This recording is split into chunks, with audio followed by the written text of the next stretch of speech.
do you see the relationship between India and Pakistan going now? Where do you find right now? Right now, it's not going anywhere, and the reasons are very obvious. Because as long as Pakistan denies or refuses to accept that terrorism is a major topic of concern in India, the relationship will not go anywhere, I can tell you that. And it's sad that Pakistan, over the years, over the last several decades, has been in a state of denial, in spite of all evidences to the contrary, not just presented by India, but by the world at large, including its very close ally, the United States, that Pakistan is and has always been the epicenter of global terrorism. Has there been change in policy in Pakistan with regard to terrorism, given that many experts say Pakistan is right now the lowest ebb during this last 75 years. Even the Prime Minister, one of the weakest Prime Ministers Pakistan has ever had. Despite all these things, does Pakistan has changed its policy on terrorism? I don't think Pakistan has changed its policy of terrorism. It has to come to terms with it. Otherwise, we are looking at deep trouble for Pakistan. Now, look at the state of the economy there. Unbelievable.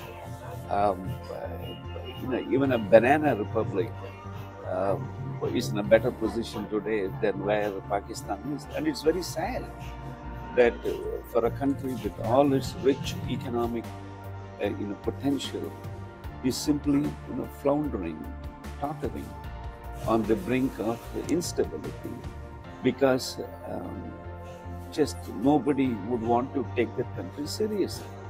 What should be India's approach towards Pakistan now?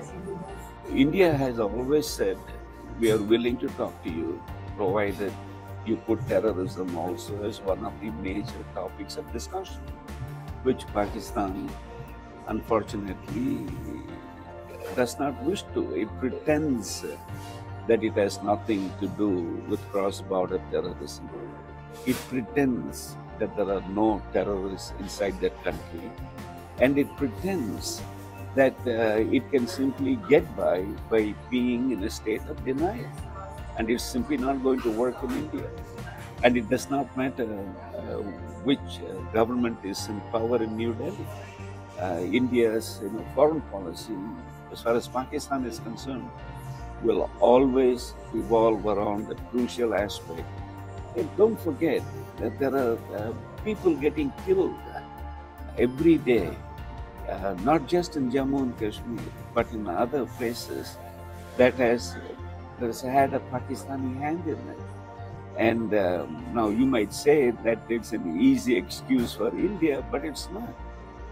Every investigation has shown the hand of terrorist outfits that are nurtured, financed, and protected by Pakistan's ISI, Pakistani army.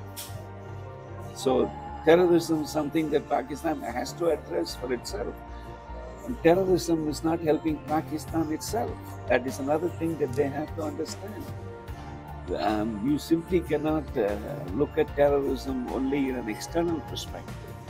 See the kind of damage that terrorism is creating within your borders, and then you will get the drift of what I've said. Do you see any change in the policy of Pakistan from the army and the ISI in the coming years? If the past has been any kind of a track record, I'm sorry, I don't share that optimism.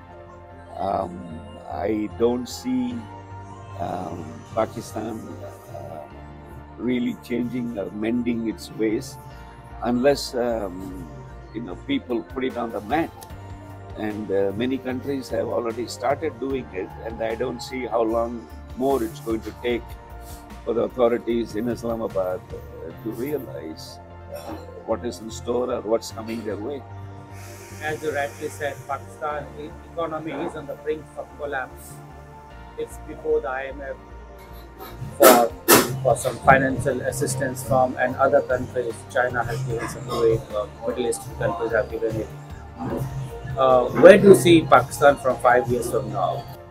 They have to get their house in order. And the only way they're going to get their house in order, as far as any international financial institution like the IMF, is by showing that they have a good program.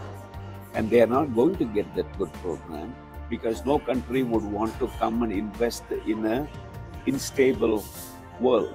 Nobody wants to. You're talking about the multinational corporations, looking at Pakistan and perhaps saying, hey, wait a minute, do I want to go in there? What's the return for my investment? Not getting blown up, by some terrorists, but some kind of a potential. And that potential is marked by stability, not instability.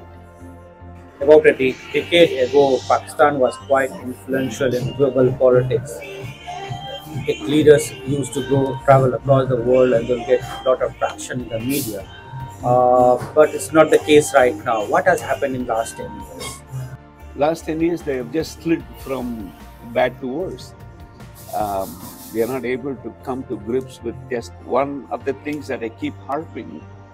It's not that I am obsessed with, with terrorism, but that is something that the global community is looking up to Pakistan to address comprehensively and seriously.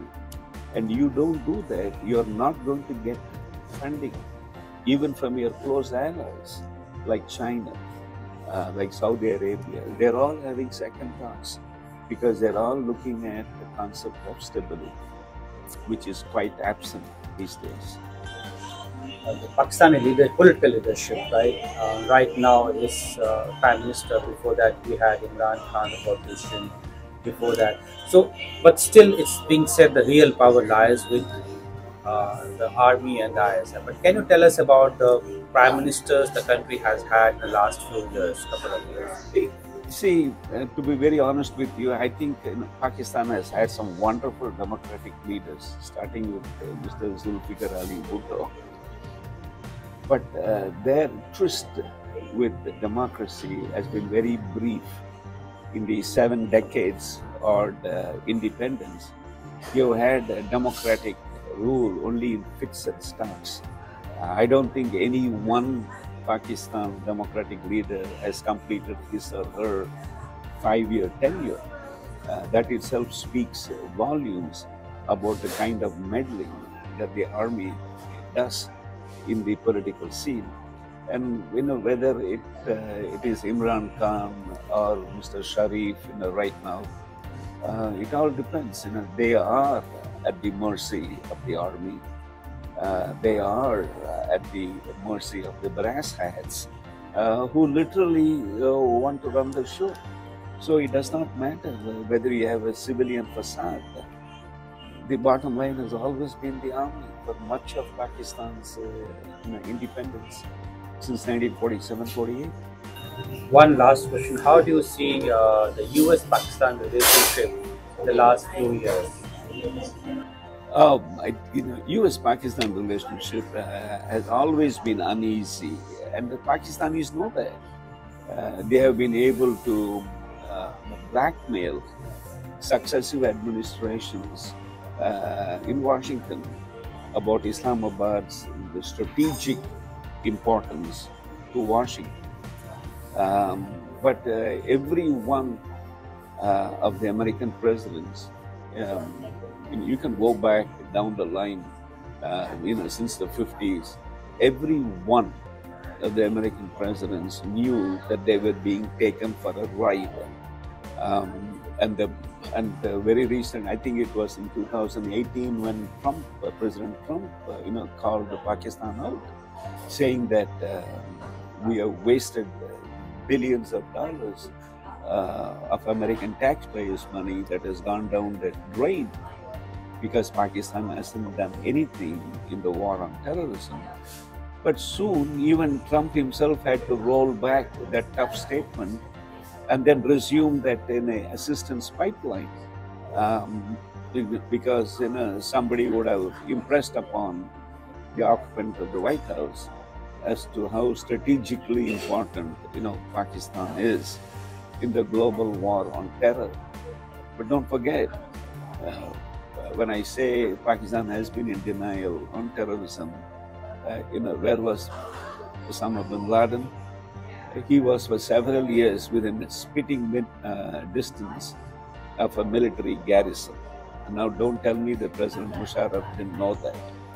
He may feign ignorance, but I don't want to talk anything about a military general who was seen by different American presidents as a close ally in the war on terror. But still, Osama bin Laden and several of the major terror chieftains were in Pakistan before they were either killed or captured and brought back for justice.